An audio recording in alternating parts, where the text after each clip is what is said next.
Hello students, आपका स्वागत है आपके चैनल एजुकेशन ऑनलाइन बाय ज्योति मैम में। जैसे कि आप लोग रिक्वेस्ट कर रहे थे चैप्टर नंबर 3 बनाना है वीडियो, मैम प्लीज़ बना दीजिए वीडियो। आज मैं चैप्टर नंबर 3 लाई हूँ 7th क्लास की हिस्ट्री का।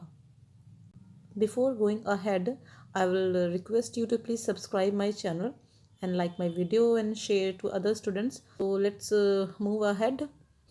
किसी भी किंगडम की कैपिटल जो कभी बनी थी दिल्ली, वो था तोमर राजपूत जो थे। इसकी जो कैपिटल बनी थी वो बनी थी Delhi. It was under the Tomars and Chauhans that Delhi became an important commercial centre. जो पहले तो तोमर के टाइम पर, फिर चौहान के टाइम पर दिल्ली एक इम्पोर्टेंट कमर्शियल सेंटर बन गया। ठीक है, कमर्शियल सेंटर होता है जहाँ से सारी ट्रेडिंग होती है। पूरे जो आसपास के क्षेत्र होते हैं उन सबकी ट्रेडिंग वहाँ से होती है, व्यापार होता है। मैनी रिच जैन मर्चेंट्स, बहुत सारे जो रिच जैन मर्चेंट्स थे, they lived in the city and constructed several temple. उन्होंने बहुत सारे टेम्पल कंस्ट्रक्ट किए। कॉइन्स मिंटेड हेयर, देखो मिंट मतलब होता है यहाँ कॉइन्स बनते हैं, जिस जगह कॉइन बनते हैं उसे मिंट बोलते हैं। तो वहाँ बहुत सारे कॉइन्स बनने लगे जो दिल्ली सिटी है उसमें। कॉल्ड दिल्ली वाल, और उनको बोलते थे दिल्ली वाल।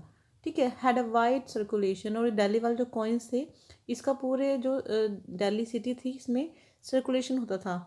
ठीक है, जिसको हम दिल्ली बोलते हैं। इसमें पहले बहुत सारी सिटीज़ थी जिसमें कुछ नाम दिए हुए हैं उन्होंने। दिल्ली, कोहना, सीरी, जहाँ पनाह, ये सब सिटी थी दिल्ली के अंदर। अभी भी हैं लेकिन अब ये बहुत छोटे छोटे एरिया में है, पहले ये अपने आप में पूरी सिटी थी। इस स्लाइड में आप देख पा रहे हैं कि किस तरह से कौन कौन से रूलर्स आए दिल्ली पर जिन्होंने रूल किया। ठीक है, तो सबसे पहले आप जानते हैं तोमर आए, उसके बाद फिर चौहान्स आए, है ना। तोमर में कौन था जो मेन जो उसका था? Anangpal.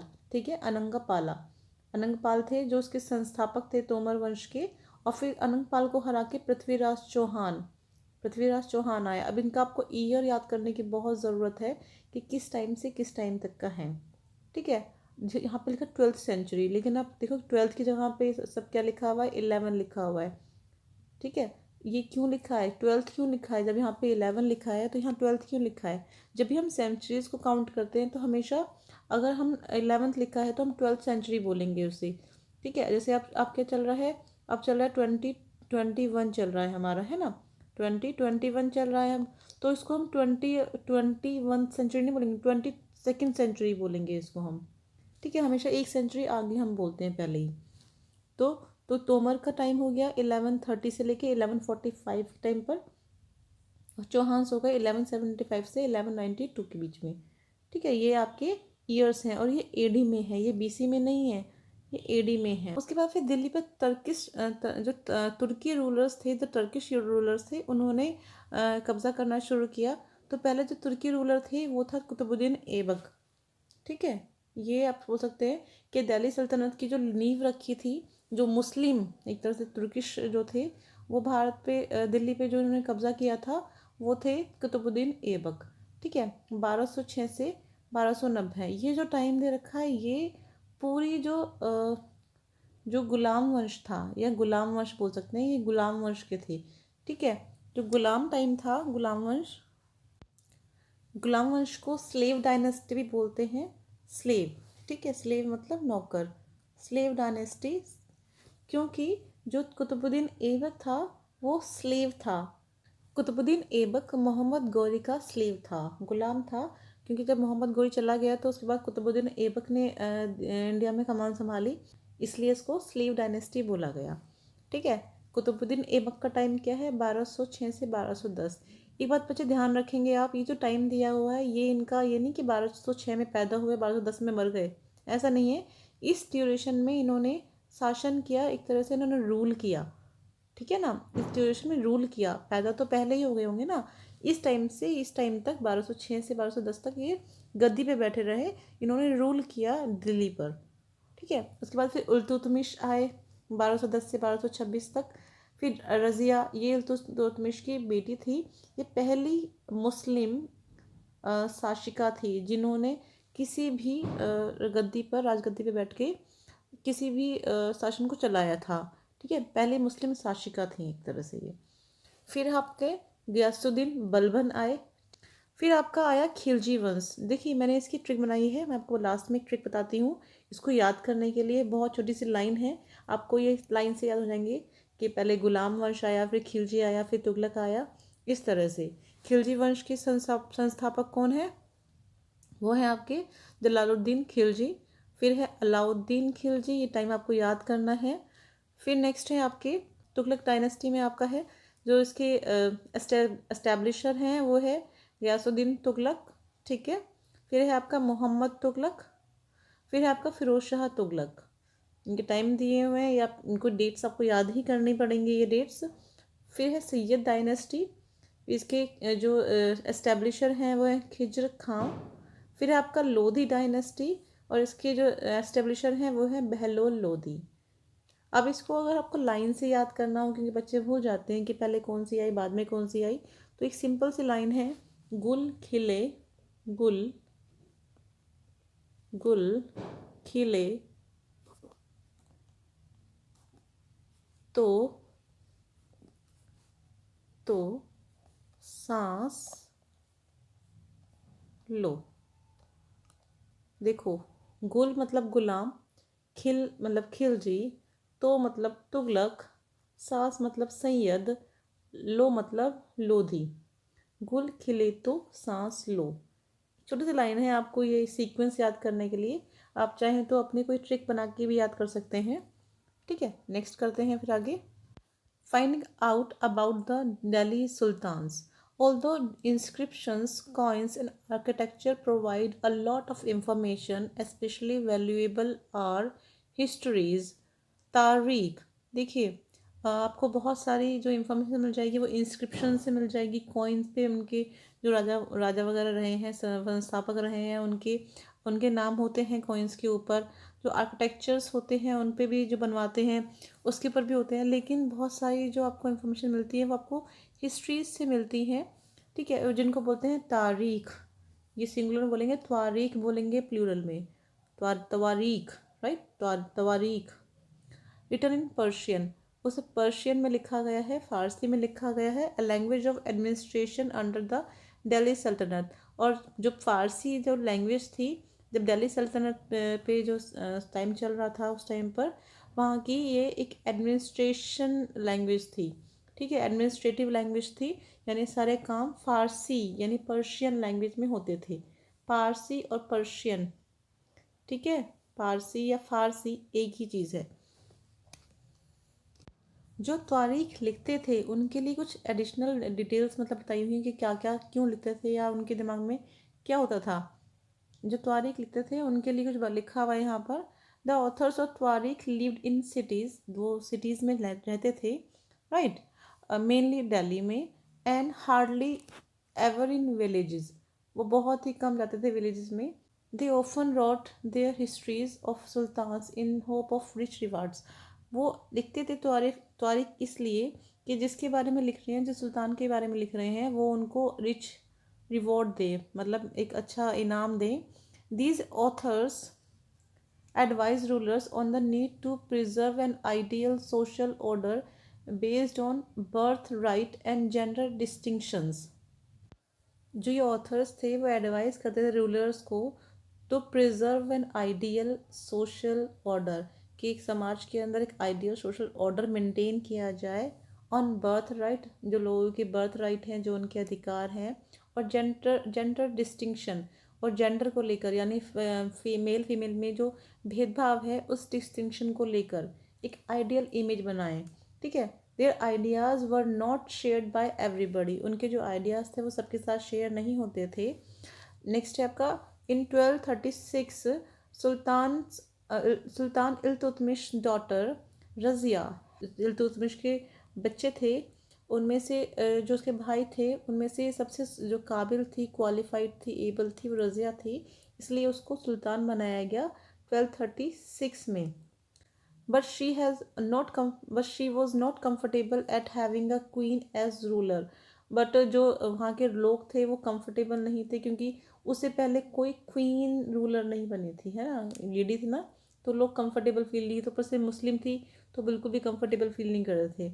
Nor were the noble happy at her attempts to rule independently, she was removed from the throne in 1240, और उसको 1240 में हटा दिया गया, क्योंकि लोगों को ये समझ नहीं आ रहा था कि एक लेडी किस तरह से सुल्तान बन सकती है।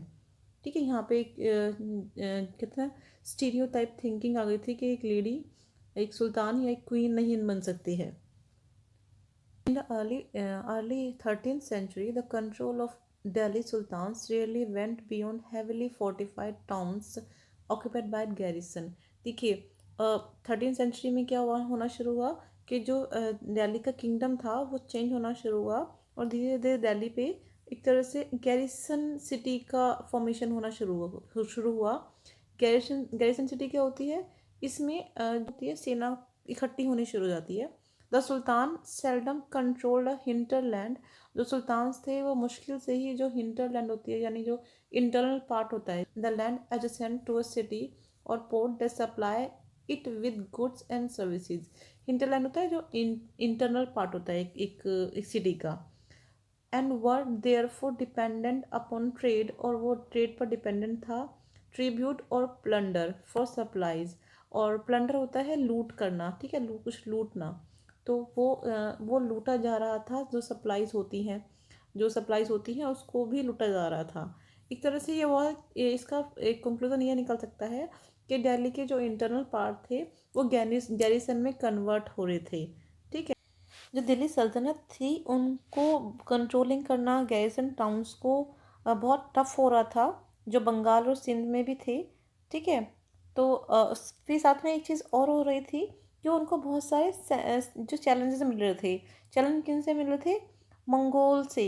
ठीक है, जो अफ़गानिस्तान से बेसिकली आए थे, और जो governor who rebelled the sign of sultans weakness, जो ये ढूंढ रहे थे कि सुल्तान की कोई भी वीकनेस मिले और हम दिल्ली पर कब्जा कर दे तुरंत।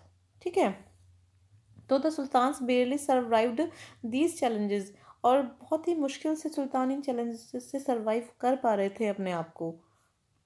फिर दिल्ली सल्तनत को स्ट्रॉन्ग करने के लिए इंटरनल फ्रंटियर एक कैंपेन चलाया गया। ठीक है ना, उसका क्या था कि सुल्तान जो था उनका मेन था कि जो इंटरनल जो हिंटरलैंड है, इंटरनल के लिए तो उन्होंने अपना जो क्या था कि जो इंटरनल गैरिसन जो टाउन्स थे उनको स्ट्रॉन्ग किया। एक्सटर्नल में उन्होंने क्या किया, एक साउथ इंडिया वाला जो क्षेत्र था उस पर कब्जा करना शुरू हुआ। Military expeditions into south southern India, ठीक है, started during the reign of Alauddin Khilji के टाइम पर शुरू हुआ, and culminated with Muhammad Tughlaq, और मोहम्मद तुगलक ने इसको आगे बढ़ाया। इन देयर कैंपेन सल्तनत आर्मीज कैप्चर्ड एलिफेंट्स, उन्होंने एलिफेंट, हॉर्सेज, स्लेव्स और जो बहुत सारे प्रीशियस मेटल्स होते हैं उन सबको लूटना शुरू किया। And by the end of Muhammad Tughlaq reign, 150 years after somewhat humble beginning, the armies of Delhi Sultanate had marched across a large part of subcontinent. जो इंडियन सब कॉन्टिनेंट है उसके लार्ज पार्ट पर उन्होंने एक तरह से मार्च करना शुरू कर दिया। They had defeated rival armies and seize cities, उन्होंने जो दुश्मन की आर्मीज थी उनको डिफीट किया और सीज कर ली, सिटीज़ अपने अंडर कर ली। The sultanate collect taxes from the peasantries and dispensed justice in its realm. जो सल्तनत थे वो टैक्सेस कलेक्ट करते थे, और जो किसानों से और जो उनके जो सूबेदार थे, जो प्रशासक थे, उनके मुकदमे वगैरह भी सुनते थे। देखिए यहाँ पे देख लेते हैं हम लोग कि किस तरह से इस मैप पे बताया गया है कि उन्होंने किस तरह से कैंपेन चलाया अपना। आप देख पा रहे हैं यहाँ पे गुजरात में कैंपेन चला, उन्होंने गुजरात पर भी हमला किया। ठीक है, यहाँ से फिर आके उन्होंने यहाँ पे आपका आंध्र प्रदेश है वहाँ पे भी किया, यहाँ पे होयसल वंश था उस पर भी किया, पांड्या वंश पे भी किया, ये सब डायनेस्टी जो है इन पे भी उन्होंने, यादव्स पर भी किया था। तो काफ़ी बड़े लेवल पे उन्होंने अपना जो कैंपेन चलाया था, बहुत बड़े क्षेत्र पे कब्जा किया था। The consolidation of kingdom has as vast as the Delhi Sultanate needs reliable governors and administrators. अब क्या है, अपने साम्राज्य को फैलाने के लिए उन्हें रिलायबल गवर्नर्स के लिए सूबेदार और एडमिनिस्ट्रेटर प्रशासकों की ज़रूरत थी। Rather than appointing aristocrats and landed chieftains as governor. The early Delhi Sultanate, especially Iltutmish, favored their special slaves purchased for military service called बंदगान। देखो, अब उनको सारे यहाँ पे काम करवाने के लिए गवर्नर्स चाहिए थे।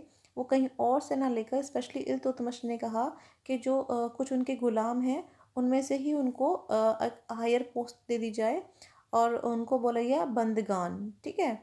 इन Persian they were carefully train to man some of the most important political offices in the kingdom, और उन्हें बहुत ट्रेंड किया गया। ठीक है। Since they were totally dependent upon their master, the sultan could trust and rely upon them. क्योंकि वो बिल्कुल डिपेंड थे अपने मास्टर के ऊपर, तो सुल्तान था वो ट्रस्ट कर सकता था उनके ऊपर, क्योंकि वो बिल्कुल निर्भर थे एक तरह से। ठीक है। बिल्कुल रिलायबल थे वो सुल्तान के लिए। Like the early sultans, Khilji and Tughlaq monarchs appoint military commanders as governor of territories of various sizes। जो सुल्तान थे, जो तुगलक थे और खिलजी थे, उन्होंने जो अपने मोनार्क थे, जो मिलिट्री के लोग थे, उनमें से ही कुछ लोगों को इक्ता, मतलब जो इक्ता एक क्षेत्र होता है, एक एरिया होता है जो अलग अलग साइज़ के हिसाब से होता है, उनका हेड बनाना शुरू कर दिया। ठीक है। उनको सेना नायकों को सूबेदार बनाना शुरू कर दिया, और वो जो एरिया था, जो इलाका था, उनको बोलते थे इक्ता। ठीक है। एरिया जो है वो है इक्ता आपका, और उसके अंदर जो गवर्नर है, ठीक है, वो अलग अलग बनाने शुरू कर दिए उसके। एंड देयर होल्डर्स वो कॉल्ड इक्तादार, और जो उसको संभालता था उसको क्या बोल गया, इक्तादार और मुक्ति। ठीक है। समझिए आप कि जो एरिया है वो तो आपका हो गया इक्ता। ठीक है, ये इक्ता हो गया, इक्ता इसका नाम है इक्ता, और जो इसको संभाला है वो है इक्तादार या मुक्ति। ठीक है। The duty of muktis were to lead military campaign and maintain law and order in the इक्ताज। वो क्या करेंगे कि जो वहाँ पे इक्ता हैं उनके अंदर लॉ एंड ऑर्डर मेंटेन रखेंगे। ये इक्तदार की ड्यूटीज़ थी या उसकी उसकी रिस्पॉन्सिबिलिटी थी। In exchange of their military services the muqtis collected the revenues of their assignments as salary. जो रेवेन्यू मिलता था उनको उस इक्ता से, वो उनको सैलरी की तरह वो मिलता था। ठीक है। They also paid their soldiers from these revenues, और जो सोल्जर्स की पेमेंट होती थी वो उस रेवेन्यू से ही होती थी। रेवेन्यू मतलब जो उसकी इनकम आ रही है उस इक्ता से। ठीक है। जो टैक्स लगा रहे हैं उस इक्ता के ऊपर, तो वो जो मुक्ति को टैक्स मिल रहे हैं वो उससे ही जो सोल्जर्स से जो काम कर रहे हैं उसके लिए उनकी सैलरी दे रहे हैं। The Mongols under Genghis Khan invaded Transoxiana, जो in north east Iran in 1219। जो मंगोलों ने फिर 1219 पर दिल्ली पर हमला कर दिया। ठीक है। And the Delhi sultanate faced their onslaught soon after, और उन्हें जल्दी ही धावा झेलना पड़ा। Mongol attacked on the Delhi सल्तनत increase during the reign of Alauddin Khilji. Alauddin Khilji के टाइम पे सबसे ज़्यादा हमला किया जो ईरानी थे इन्होंने। And in the early year of Mohammad Tughlaq rules, और तुगलक के टाइम पर भी हुआ जब मोहम्मद तुगलक था। This force for two rulers to mobilise a large standing army in Delhi which pose a huge administrative challenge, और बहुत बड़ा एक चैलेंज था एडमिनिस्ट्रेटिव इस टाइम पर दिल्ली को संभालना। इस पेज पे आपको दिया हुआ है कि अलाउद्दीन खिलजी में और मोहम्मद तुगलक के टाइम पर किस तरह से अटैक हुआ और किस तरह से उन्होंने उस चीज़ को हैंडल किया। पहला है Delhi was attack twice in 1299, 1300 and 1302 to 1303 में। As a defensive measure Alauddin Khilji raised a large standing army, और जब इस पर हमला हुआ तो जो अलाउद्दीन खिलजी है उसने पहली बहुत बड़ी स्टैंडिंग आर्मी, मतलब एक स्थायी सेना जो हमेशा उसके साथ रहती थी, उन्होंने वो खड़ी करी। पहले क्या होता था, युद्ध हुए तो उस टाइम पर ही आर्मी को, मतलब लोगों को इकट्ठा कर देते थे। कोई एक स्थायी सेना नहीं थी उनके पास, लेकिन अलाउद्दीन खिलजी ने एक स्टैंडिंग आर्मी अपनी क्रिएट करी। फिर है नेक्स्ट आपका Muhammad Tughlaq. The sultanate was attacked in the early year of Mohammad Tughlaq reign. The Mongol army was defeated. जो मंगोल आर्मी थी वो हार गई थी. The Mongol army was defeated. Muhammad Tughlaq was confident about the strength of his army and his resources to plan an attack on Transoxiana. और उसने plan किया वहाँ पे अटैक करने का. He therefore raised a large standing army. और उसके बाद उसने भी एक अपनी आर्मी क्रिएट कर ली. ठीक है. फिर है आपका Alauddin constructed a new garrison town named Siri for his soldiers. और अलाउद्दीन खिलजी ने एक नया टाउन गैरिसन टाउन बनाया. उसका नाम था सिरी. ठीक है ना, उसका नाम था सिरी. फिर है आपका rather than constructing a new garrison town oldest of 4 cities of Delhi, Delhi एक कोना was emptied of its resident and the soldiers garrisoned here. Mohammad Tughlaq ने बजाय के अलग से एक गैरिसन शहर बनाने के उसने एक सिटी बनाई. इसे दिल्ली एक जो पुराना दिल्ली एक कोहना था उसमें से. ठीक है, जो पुराना दिल्ली एक कोहना था उसको खाली करके सिटी बनाई अपने सोल्जर्स के लिए. अब क्वेश्चन ये आया था कि जो सोल्जर्स हैं उनको क्या खिलाया जाए. The soldiers had to be fed. This was done through the produce collected as tax from lands between Ganga and Yamuna. जो गंगा यमुना का जो बीच का जो एरिया था वहाँ पे उन्होंने फार्मिंग करनी शुरू करी. और वहाँ पे जो टैक्स होता था उसका 50% पे करना पड़ता था टैक्स का. राइट. फिर है मोहम्मद तुगलक ने क्या किया. Produced from the same area was collected as a tax to feed the army. उसने ये किया. But to meet the expenses of maintaining such a large number of soldiers a sultan levied additional taxes. और क्योंकि army बहुत बड़ी थी तो उसने इस टैक्स से काम चलेगा तो उसने और भी टैक्सेस लगाने शुरू किए. तो incident with famine in the area. और इस वजह से क्या हुआ, वहाँ पे अकाल भी पड़ा. फेमाइन मतलब अकाल पड़ना होता है. अब जो उनकी आर्मी थी उनको पेमेंट भी करनी होती थी, पेड भी करना पड़ता था. तो उसने Alauddin chose to pay his soldiers salaries in cash rather than iqtas. अब देखो इक्ता वाले एक टेक्निक शुरू हुई थी लेकिन अलाउद्दीन खिलजी ने वहाँ पर सैलरी देना शुरू किया अपने सोल्जर्स को. ठीक है, वो पहला था इसने सैलरी देना शुरू किया. The soldiers would buy there supplies from merchants in Delhi and it was thus feared that merchants would raise their prices. और उन्होंने क्या अपनी चीज़ें खरीदने के लिए ये सैलरी को यूज़ करना शुरू किया. To stop this. और इसकी वजह से क्या हुआ, जो मर्चेंट्स थे जो उन्होंने अपने प्राइस को रेज करना शुरू कर दिया. To stop this Alauddin control the price of goods in Delhi. उसने दिल्ली में प्राइस को कंट्रोल करने के लिए टेक्निक बनाई. Prices were carefully served by officers and merchants who did not sell at the prescribed rate were punished. और जो उस रेट से ऊपर बेचेगा प्राइसेस को चीज़ों को उनको पनिश किया जाएगा. फिर है Mohammad Tughlaq also paid his soldiers cash salaries but instead of controlling prices he used a token currency. उन्होंने एक कंट्रोलिंग नहीं करा प्राइस को, बल्कि एक टोकन करेंसी शुरू करी. somewhat like present day paper currency but made out of cheap metal, not gold and not silver. उसने एक करेंसी शुरू करी, वो सोने या चांदी की नहीं बनी हुई थी. People in the 14th century did not trust these coins. They were very smart. They saved their gold and silver coins and paid all their taxes to the state with this token currency. वो अपने जो silver और golden coins थे उनको नहीं बेचते थे, बल्कि जो अपना टैक्स पे करना होता था वो टोकन करेंसी से पे करते थे. This cheap currency could also be counterfeited easily. और इसको बहुत आराम से इसके जाली जो थे सिक्के बन सकते थे इस करेंसी से. Alauddin administrative measures were quite successful. जो अलाउद्दीन के मेजर्स थे वो सक्सेसफुल रहे थे कि कौन से के जो अटैक हो रहे थे उनसे बचने के लिए. अब है Mohammad Tughlaq administrative measures were a failure. उनके एडमिनिस्ट्रेटिव जो मेजर्स थे वो फेलियर थे. His campaign into Kashmir was a disaster. उन्होंने कश्मीर में एक कैंपेन शुरू किया था, वो बहुत ही भयानक रहा था. He then give up his plan to invade Transoxiana and disbanded his large army. उन्होंने अपना जो इरादा था ईरान पे कब्ज़ा करने का वो छोड़ दिया और अपनी जो उनकी सेना बनाई थी उसको भी मतलब सेना को भंग कर दिया, एक तरह से डिसबैंड कर दिया. ठीक है.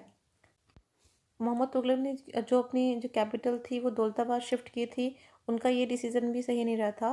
द रेजिंग ऑफ टैक्सेस, जो उन्होंने टैक्स बढ़ाए थे वो भी डिसीजन सही नहीं रहा था। उसकी वजह से अकाल पड़ गया था, उसकी वजह से उनको बहुत झेलना पड़ा था गंगा यमुना वाली बेल्ट पर। ठीक है। विस्पर्ड रेबेलियन, उसकी वजह से लोगों ने उनके खिलाफ एक तरह से विद्रोह छेड़ दिया था। And may finally the token currency had to be recalled, और जो टोकन करेंसी चलाई थी उसको वापस बुलाना पड़ा मोहम्मद तुगलक को। ठीक है। ये सारे आप देख सकते हैं, कंपैरिजन दिखाया है कि किस टाइम पर अलाउद्दीन के टाइम पर और तुगलक के टाइम पर कौन कौन से एडमिनिस्ट्रेटिव उनकी टेक्निक्स रही थी और किसकी फेलियर थी और किसकी सक्सेसफुल रही थी। आई होप आपको चैप्टर क्लियर हुआ होगा। कुछ भी डाउट होने पर आप कमेंट बॉक्स में पूछ सकते हैं। एंड मेरे चैनल को सब्सक्राइब कीजिए और वीडियो को पूरा देखिए, तभी आपको चैप्टर क्लियर होता है। ठीक है। Thank you so much.